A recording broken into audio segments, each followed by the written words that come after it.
Good day mga ka-tech at mga ka-DIY. So for today's vlog, gagawin tayong isang speaker. Ayan ang kanyang brand, Sound Logic Audio SL10A.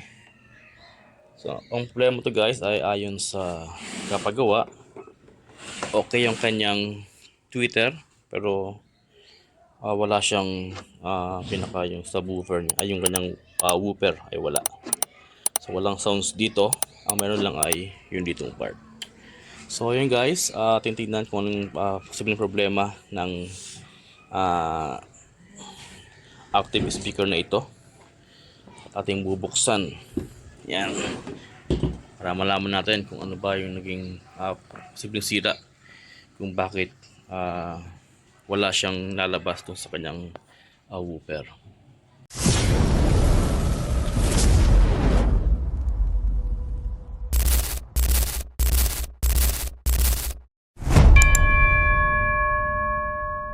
So yun, ating isaksak guys. Para makita nyo rin yung na may power siya. Ayan. Pero kagaya nga ng sinabi ng nagpapagawa, meron siyang tweeter pero wala siyang woofer. Okay, ating buksan na kasi baka kasi mayroong ibang part na sira at pag ating pang tinesting ay baka mas lalong masira. Okay, so yun guys, ito yung laman ng Sound Logic SL10 at ayun, pating makikita dito,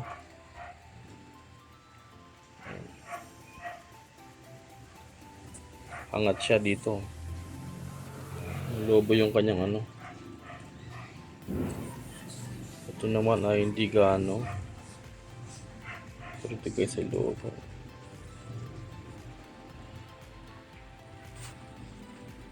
Ayan. So ito guys, yung ating kapasitor, no. Itong malaki ay medyo flat siya. Ayan. Pero itong dalawang maliit na to ay talagang lobo siya. Ito lobo. So ating tatanggalin itong pinaka board na to. Nating check sa ilalim niya.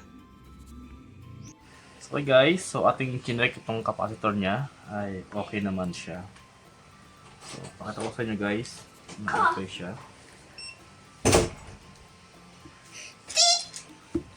Oh my gosh. Yan, so pakita ko sa inyo guys, okay siya. Ang value niya ay 2200 microfarad.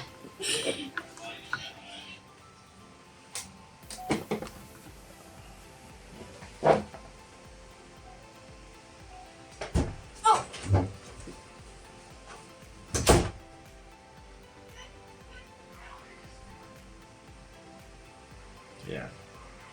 So meron tayong nakuha 2000 microfarad.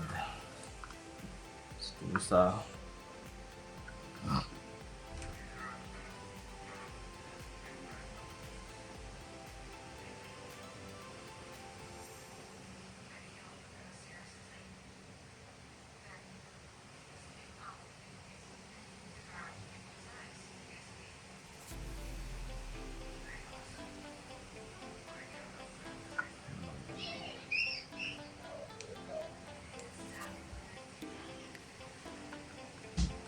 ay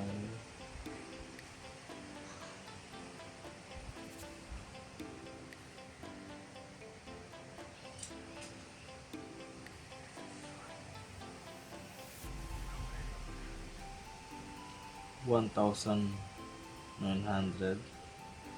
So round off natin ay nasa 2000 microfarad. 2200 at ano ba ang tolerance ng microfarad.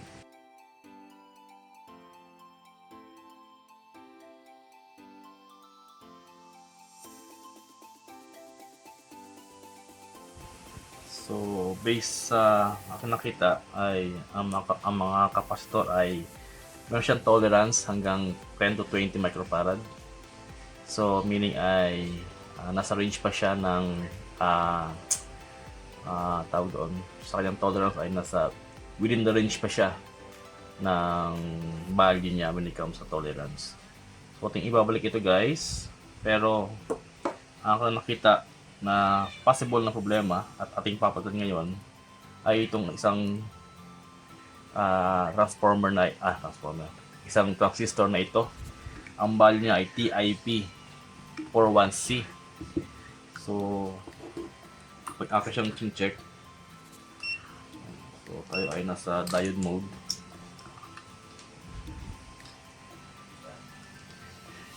So ay PNP. So kabilang dulo wala tayong nare-read, pati kung sa gitna siya and open siya, wala tayong nare-read dito na anumang sign na resistance dito sa ano na to, capacitor.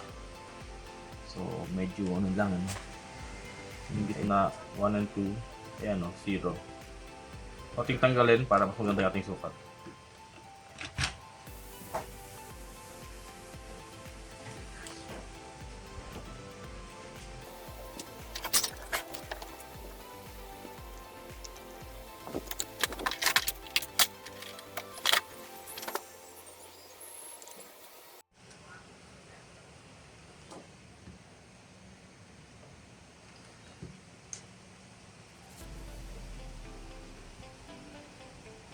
Ito guys, yung sira ng yung 1 and 2 niya okay, pero yung 1 and 3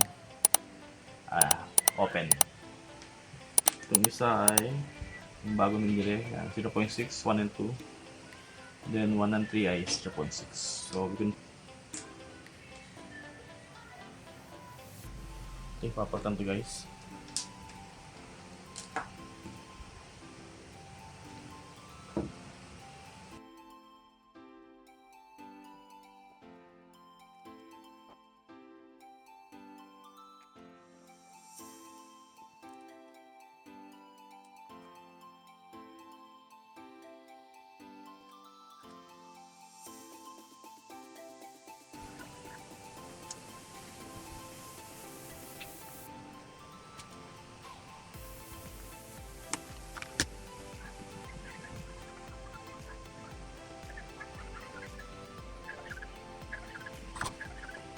Guys, ating ikabit itong ating capacitor.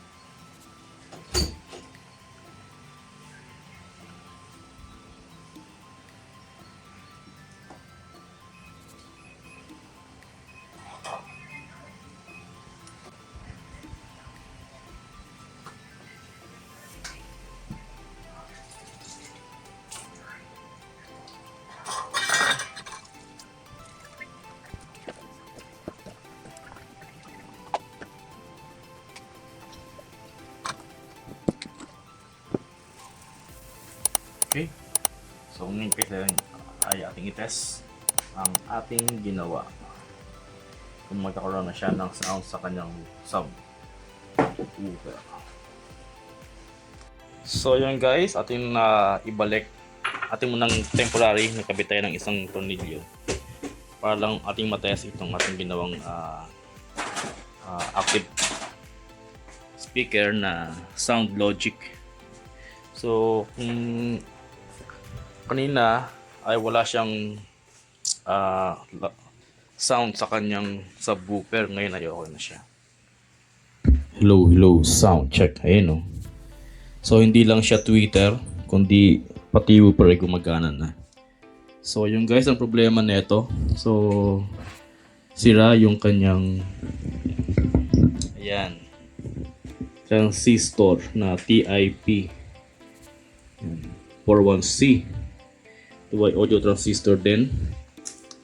Naging sira ng speaker na ito. So although ating nakita na medyo lobo na yung kanyang capacitor, pero okay pa naman yung kanyang tolerance. Kaya we rule out na yung possibility na sira yung capacitor, at ating nakita and confirm na ito yung sira.